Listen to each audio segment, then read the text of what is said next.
काय करूया आपण आता व्याप्तीची व्याख्या पाहूया, लक्षण पाहूया। व्याप्ती म्हणजे साहचर्य नियम व्याप्ती।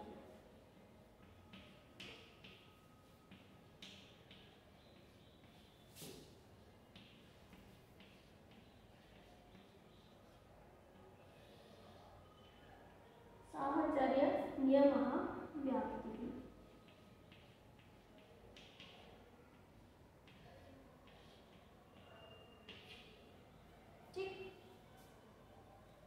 म्हणजे यामध्ये दोन भाग आहेत, साहचर्य आणि नियम।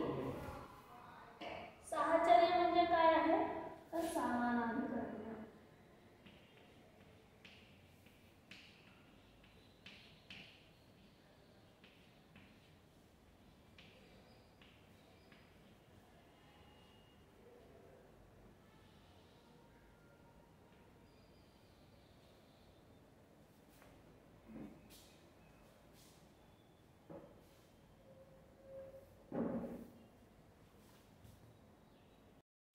आणि नियम म्हणजे काय आहे ते आता बघूया। आता हे जे पहिलं समानाधिकरण्य आहे हे कुणामधलं समानाधिकरण्य आहे तर हेतू आणि साध्य।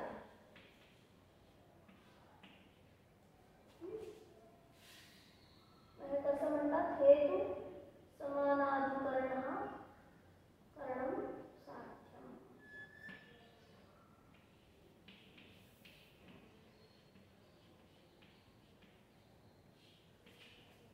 हेतु समानाधिकरणम साध्यम। आता आपण मागच्या वेळेला उदाहरण बघितलेलं जे होतं ते धूमवल्लीचं उदाहरण बघूया। याच्यामध्ये धूम हा हेतू आणि वल्ली हे साध्य।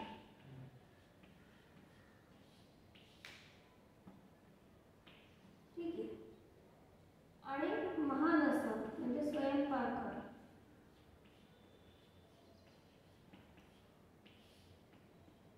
हे काय आहे अधिकरण आहे।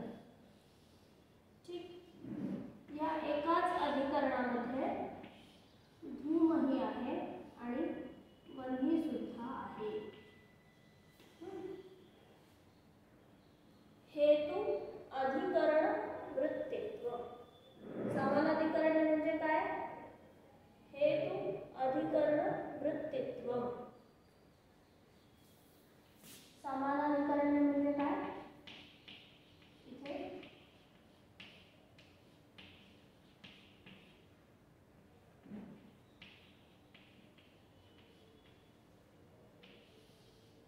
म्हणजे काय आहे हेतू, हेच कसं बोलतो हेत्वाधिकरण संधी झाला की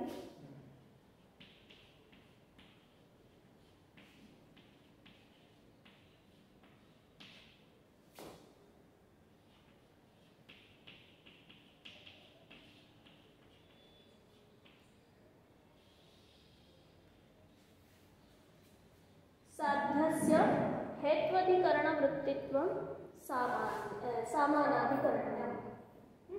साध्य समानाधिकरण हेतू पाहिजे म्हणजे काय आहे तर हेतूचं जे अधिकरण त्याच अधिकरणामध्ये कोण हवं आहे, कोण हवं आहे साध्य। साध्याचं वृत्तित्व म्हणजे साध्याचं असणं हे हवं आहे।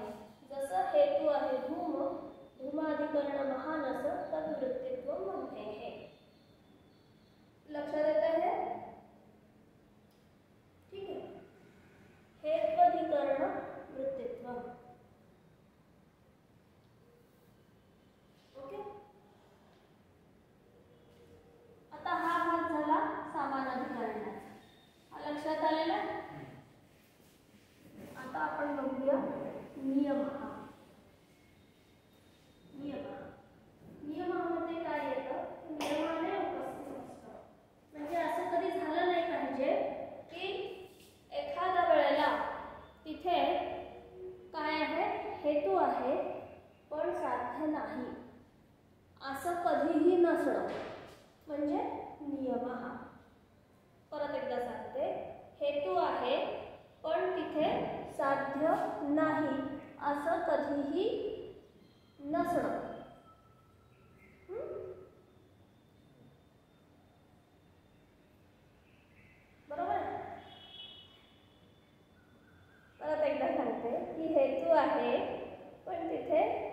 साध्य नाही, बरोबर. असं कधीही नसणं. हेतू काय? धूम. धूम आहे पण तिथे साध्य नाही असं कधीही नसणं म्हणजे नियम. हे साध्या भाषेत. आता हे या भाषेत कसं सांगता येतं आपल्याला? हेतू याचं अधिकरण, हेतू अधिकरण. आता मी लिहून घेते, मग अशी झालं आहे का? हेतू अधिकरण वृत्ती.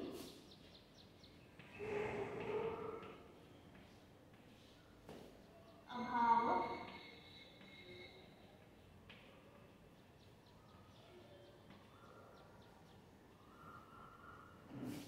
अप्रतियोगित्व.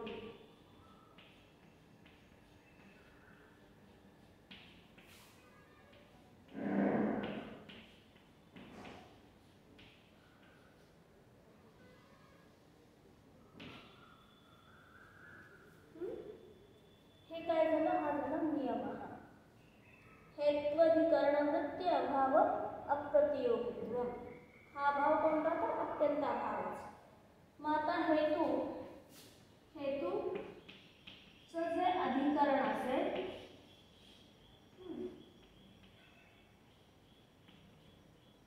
अधिकरण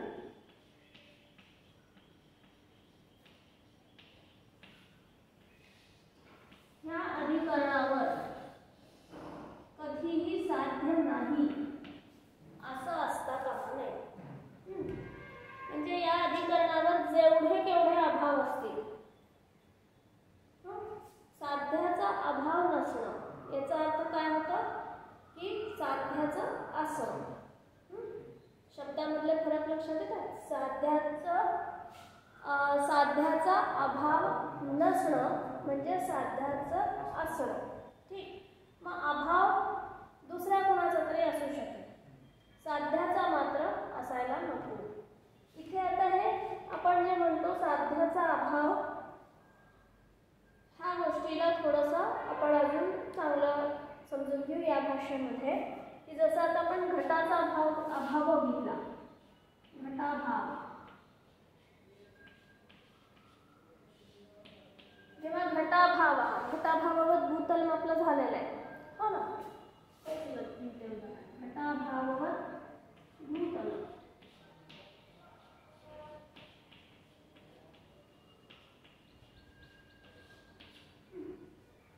या केसमध्ये कसं होतं की भूतल, बघा कसं दिसतं,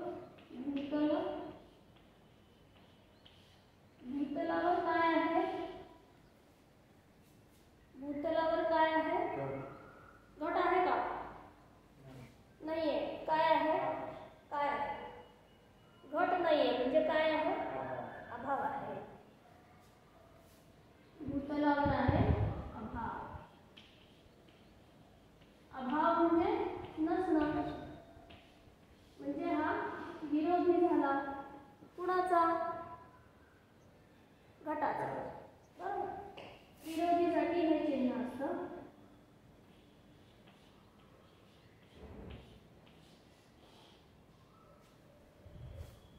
घटाभावावर भूतलम म्हणजे भूतल जे आहे त्या भूतलावर काय आहे? अभाव आहे. आणि हा अभाव कशाचा आहे? घटाचा आहे. त्यामुळे अभाव आणि घट यांच्यामध्ये विरोध आहे संबंध. ठीक आहे. आता इथे अजून एक परिभाषा लक्षात घ्यायला पाहिजे की हा जो अभाव आहे हा ज्याच्या ठिकाणी आहे भूतल, याला काय संज्ञा येते? अनुयोगी.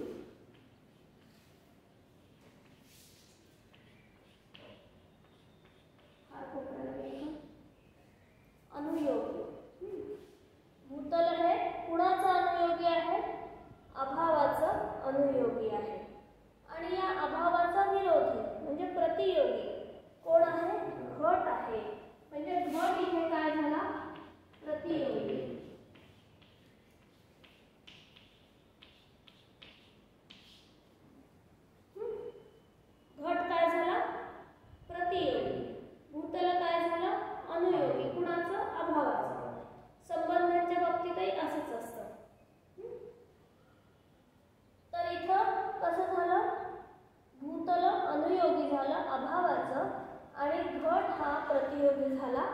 अभावाचा.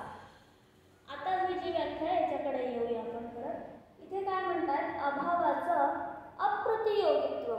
अप्रतियोगी असणं म्हणजे काय, तर प्रतियोगी नसणं. प्रतियोगी नसायला पाहिजे.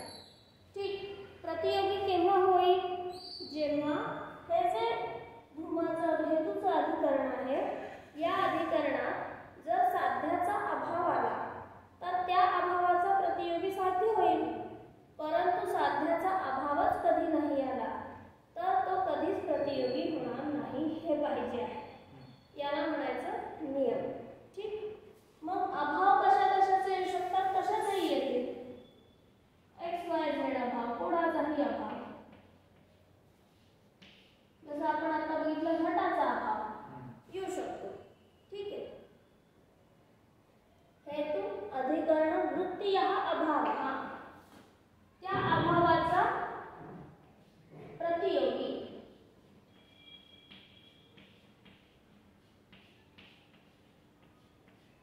आता पुन्हा नसणं म्हणजे पुन्हा आला अभाव.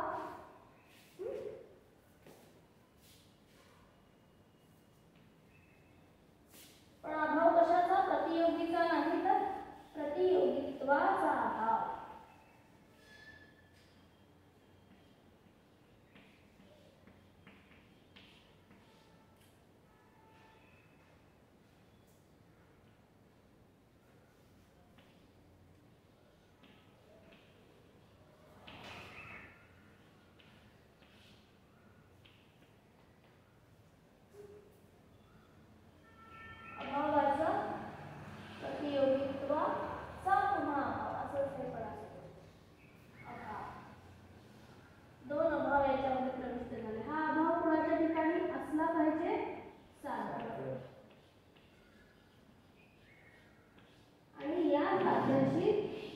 पुन्हा सामान अधिकरण साहचर्य हे हेतूचं असलं पाहिजे, असं हे विरबद्ध असं लक्षण आहे.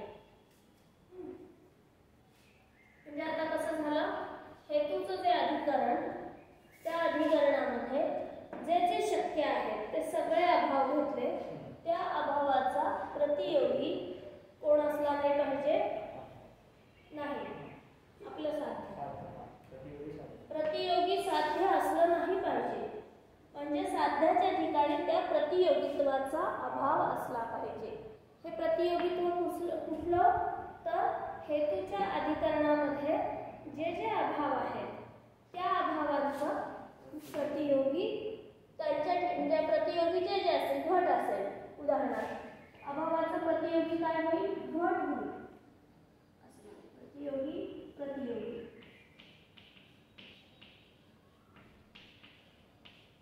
प्रतियोगित्व हा त्यावरचा धर्म, बरोबर. प्रतियोगी काय आहे, काही पदार्थ आहे त्याच्यावर प्रतियोगित्व आहे. त्या प्रतियोगित्वाचा अभाव साध्याच्या ठिकाणी आहे, प्रतियोगित्व नाही. आणि मग हे असं जे साध्य आहे त्या साध्याच्याच अधिकरणामध्ये म्हणजे पर्वताच्या ठिकाणी आपल्याला काय दिसलं पाहिजे, हेतू दिसला पाहिजे.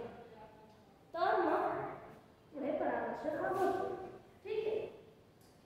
तर हे आहे व्याप्तिज्ञान. व्याप्तिज्ञानामध्ये दोन भाग येतात, साहचर्य आणि नियम. साहचर्य काय येतं, तर हेतू सामानाधिकरण्य. बघा, हे हेतू सामानाधिकरण्य कुठे, साध्याच्या ठिकाणी. आणि नियम पण कुठे आला, साध्याच्या ठिकाणी. ठीक आहे. हे दोन्ही साध्याच्या ठिकाणी येऊन पुन्हा साध्य सामानाधिकरण्य हे हेतूच्या ठिकाणी दाखवलं जातं. ठीक आहे.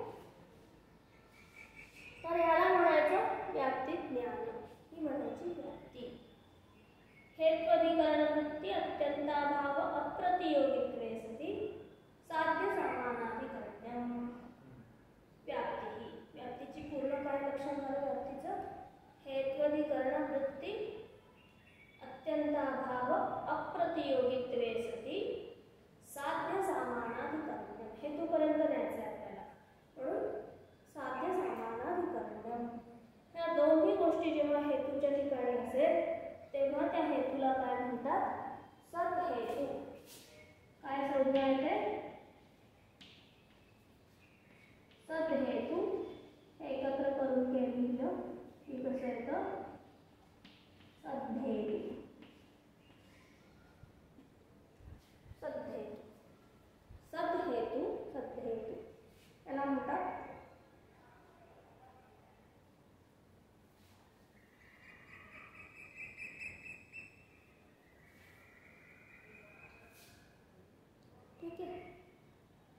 याला म्हणतात सदहेतू की ज्याच्या ठिकाणी दोन्ही आहेत, साहचर्यही आहे नियमही आहे, हेत्वाधिकरण वृत्ती अत्यंताभाव प्रतियोगित्वही आहे आणि साध्याशी समानाधिकरण सुद्धा आहे, तेव्हा तो होतो सदहेतू. आणि हा हेतू अनुमानासाठी उपयुक्त आहे. याच्यामध्ये एकही दोष, आता हे एवढं डिटेल सांगायचं कारण काय, सगळे जे दोष येणार आहेत ते ह्याच्यामध्येच येतात मॅक्झिमम. आणि असा ही झाली व्याप्ती. अशा व्याप्तीने युक्त असा जो हेतू आहे तो पक्षाच्या ठिकाणी समजणं म्हणजे पक्षधर्मता ज्ञान आणि हे परामर्श